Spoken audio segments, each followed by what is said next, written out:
मैंने दीदी के बर्थडे के लिए लिए बहुत सारे गिफ्ट्स। सो हे गाइस, मैं हूँ रिनी और मैं निकली थी अपनी दीदी के बर्थडे के शॉपिंग के लिए। तो मुझे चाहिए था एक गिफ्ट हैम्पर बनाना, तो मैंने उसके अकॉर्डिंग सामान सोच लिया था। सामने ही मुझे झुमके का एक स्टॉक दिख गया, जिसमें मैंने सोचा कि चलो एक झुमका तो ले ही लेती हूँ। देन मैंने एक झुमका और पेंडेंट ले लिया, क्योंकि हैम्पर में ये दोनों मेन रहेंगे।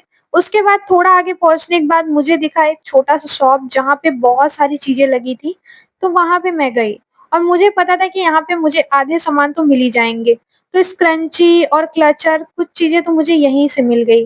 देन उसके बाद मैंने भैया से बोला कि सारी चीजें पैक कर दीजिए, और फिर मुझे दिखा सॉफ्ट टॉय। अब सॉफ्ट टॉय रहे और मैं लूं ना, ऐसा हो नहीं सकता, क्योंकि सॉफ्ट टॉय मेरी दीदी को बहुत पसंद है। तो मैंने इन सब में से कंफ्यूजन करके फिर मैंने एक डिसाइड किया और मैंने ले लिया। उसके बाद मैं वहां से निकल गई पेमेंट करके। फिर मेरी फ्रेंड को लेनी थी कुर्ती। तो वो पहले एक शॉप पे गई, उसने वहां देखा, वहां उसको पसंद नहीं आया। फिर दूसरे शॉप पे गई, वहां भी उसको पसंद नहीं आया। फिर तीसरे शॉप पे गई और वहां मैंने उसके लिए सेलेक्ट कर लिया कि नहीं, ये वाला लो, ये वाला पहनो। देन उसके बाद मैंने और उसने गोलगप्पा खाया, क्योंकि हम बहुत थक चुके थे। देन हमको और भी ज्यादा भूख लगी थी, तो हम वहां बैठ गए चाट खाने के लिए। और हमारे साथ एक दीदी और एक आंटी भी थे।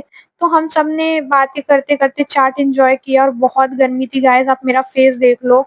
उसके बाद हमने चाट खाने के बाद हमने लास्ट में मैंने तो पापड़ी माँगी कि मुझे पापड़ी चाहिए, मुझे पापड़ी चाहिए। फिर पापड़ी मिल गई, फिर मैंने पापड़ी भी खा ली। देन हम निकल गए घर के लिए, क्योंकि बहुत ज़्यादा गर्मी थी, मुँह बाँधना बहुत इम्पोर्टेंट था। उसके बाद मैं पहुँच गई घर। बाय बाय गाइस, मिलते हैं नेक्स्ट वीडियो में। सब्सक्राइब कर देना, लाइक कर देना। Love you all.